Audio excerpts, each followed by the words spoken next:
जी अस्सलाम वालेकुम नाजरीन। खबर से आगे और नया दौर में आपको खुशामदीद। और आज की जो अहम खबरें हैं वो सब यकीनन आप देख चुके होंगे। हम उन्हीं का तज़किरा करेंगे। उनके कुछ मालूमात, कुछ तबसरे आपके सामने पेश होंगे अगले चंद मिनट्स में।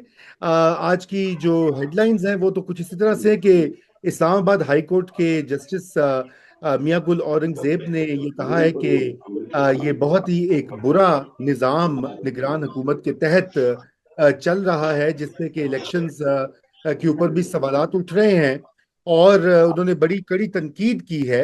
और उसके अलावा जो ये आप जैसा जानते हैं कि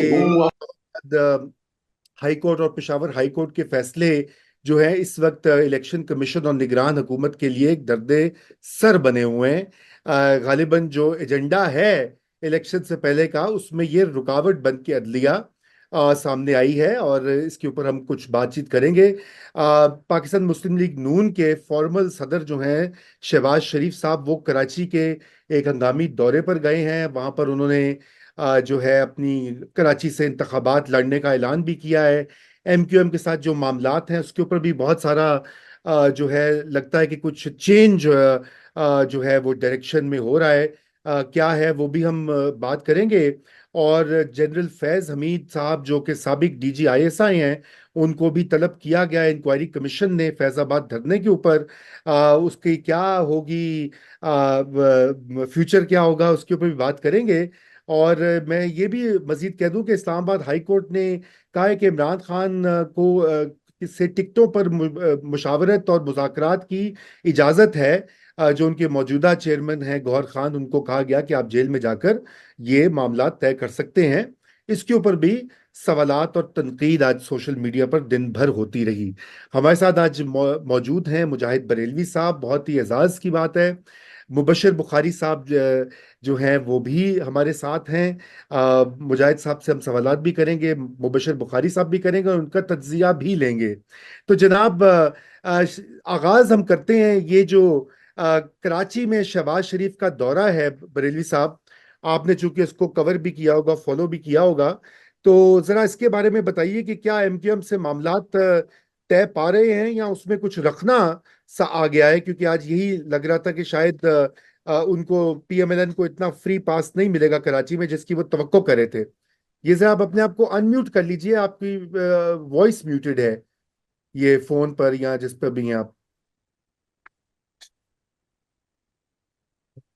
नीचे वो हाँ। जी। जी शुक्रिया। बरेली। बहुत दिनों बाद आपको देख रहा हूँ तो खुशी हो रही है। मुबशर से आगाहे बागाहे सलाम दुआ रहती है। और वो जो कहते हैं कुछ मुश्तरक है हम तीनों में, इसलिए आपसे गुफ्तगू करके एंजॉय कर रहा हूँ। दरअसल एक बात हम लोग थोड़ा सा हमें कराची को पेश नजर रखते हुए, जो आप पहले आते थे कि कराची जिस तरीके से कोई 3 दहाई तक एमपीएम की मुट्ठी में रहा, यानी वो शख्सियत जो मुल्क से बाहर भी चली गई, जिसका नाम भी ले सकते थे, वो टेलीफोन पर जब कहता था तो कराची बंद हो जाता था। बंद ऐसा होता था कि स्टेट बैंक तक के ताले लग जाते थे और जिनापुर जो रेंजर का दफ्तर था उसमें भी ताले लग जाते थे। पत्ता उनके बगैर नहीं हिलता था। और फिर वो एक वक्त आ गया था कि कराची वाले वोट दे ना दे, वो खंबे उनके होते थे इलेक्ट, और 99% मुखालिफिन कोई होते ही नहीं थे। तो ये 2016 में पहली बार इमरान खान साहब ने या पीटीआई ने कह लें उनको चैलेंज ये किया। चैलेंज ये नहीं किया कि उनकी सीटें छिन गई, वो ये था कि पीटीआई को कोई 8 लाख वोट पड़ गए, जिस पर वहां से वो बरहम हो गए, बिखर गए, खूब पिटाइयां हुई। तो फिर जो हमारे बैठे हुए थे, उनको जो लोग आपको कहने की जरूरत नहीं है, उन्होंने ये समझ लिया कि ये वक्त है कि इमरान अल्ताफ भाई से लंदन से जान छुड़ा ली जाए। और वो आपने देखा कि फिर मुस्तफा कमाल और फिर कैसे कैसे हुए, इसकी तारीख में नहीं जाऊंगा। तो ये बात पेश नजर है कि 2018 का जो इलेक्शन था, इसीलिए बहुत आसानी से तहरीक इंसाफ ने 11 सीटें ले ली। आज दो ऐसी जगहें हैं, बल्कि मैं रूमी और बुखारीदा आपसे कहूं कि हमारे दोस्त कहते हैं, खासतौर पर जब हासिल बिलन जो इलेक्शन हारे, वो ये कहते हैं कि 25 सेनेटर और 50 जो एमएनए हैं, वो दरअसल इलेक्ट वो कहीं और के होते हैं। और जब उनमें जितनों की जब जरूरत होती है वो हाजिर हो जाते हैं। मतलब इमरान खान साहब के पास नशिस्तें जितनी थी आपको इल्म है, फिर उन्होंने 7 बैसाखियां दी एमपीएम की, 5 बाप के बाप ले आए, दो मैंगल आ गए, एक गुप्ती आ गए, 17 करके उनकी गिनती पूरी कर दी।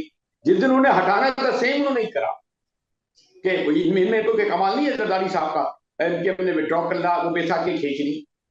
आप हासिल बदंजो का इलेक्शन देखें जब सादिक संजरानी जीते थे, ये मैं आपको कराची की बता रहा हूँ। सेम यही हुआ कि जो सेनेटर्स थे, ये 14 सेनेटर कहाँ से आए कहाँ से चले गए। बाद में हमें उन्होंने बताया कि उसमें 3 पीपल्स पार्टी के थे, 3 नून लीग के थे, 5 उनके थे। तो ये बदकिस्मती से पाकिस्तान में शायद ये 2 इलाके रह गए हैं।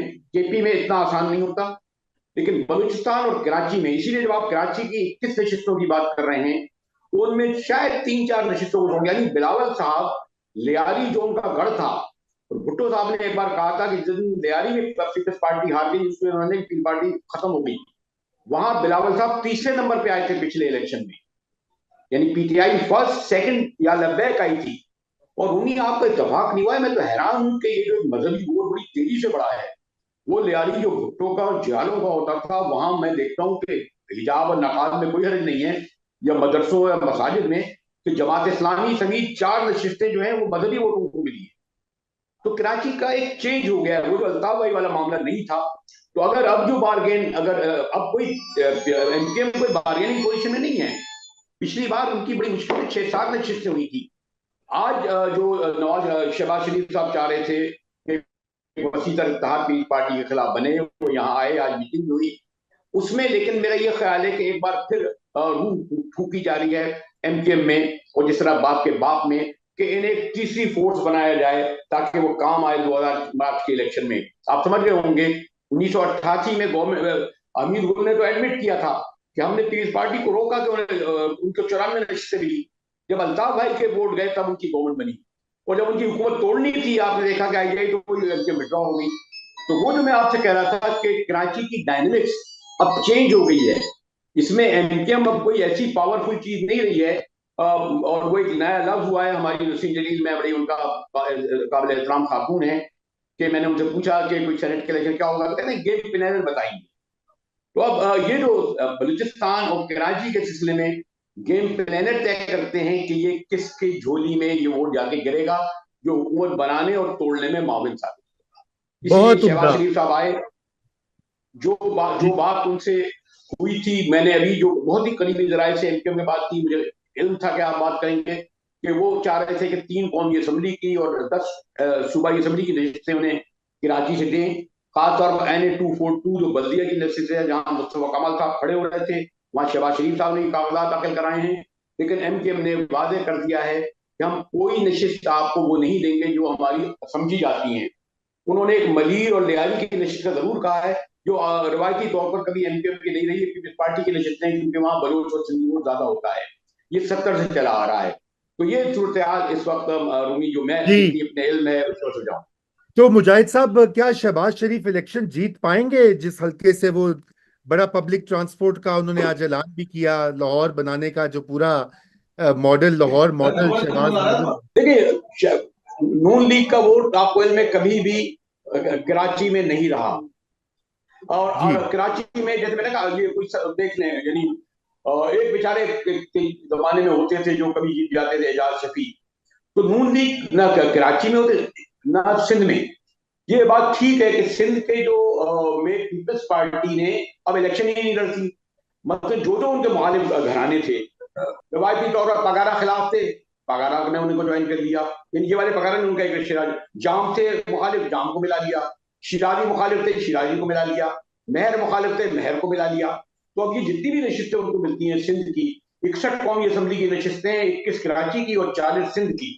इन 40 में से कम से कम वो 30, 31, 32 नशिस्तें ले जाते हैं। हाँ, वो जो पहले लड़ते थे हमेशा मुखालिफ, गौस वक्त मेहर, वो भी पार्टी ज्वाइन कर चुके हैं, दादू में भी है। तो ये पीपल्स पार्टी की सिंध में तो महफूज हैं, लेकिन कराची में गालिबन 2 या 3 से ज्यादा उन्हें कौमी असम्बली की सीटें नहीं मिलेंगी। 21 नशिस्तें जो मैं कह रहा हूँ, 21 या 20 की अभी, क्योंकि पहले इजाफा हुआ है कुछ वोटों का। जी। और सूबे की 43 है कराची की। जी।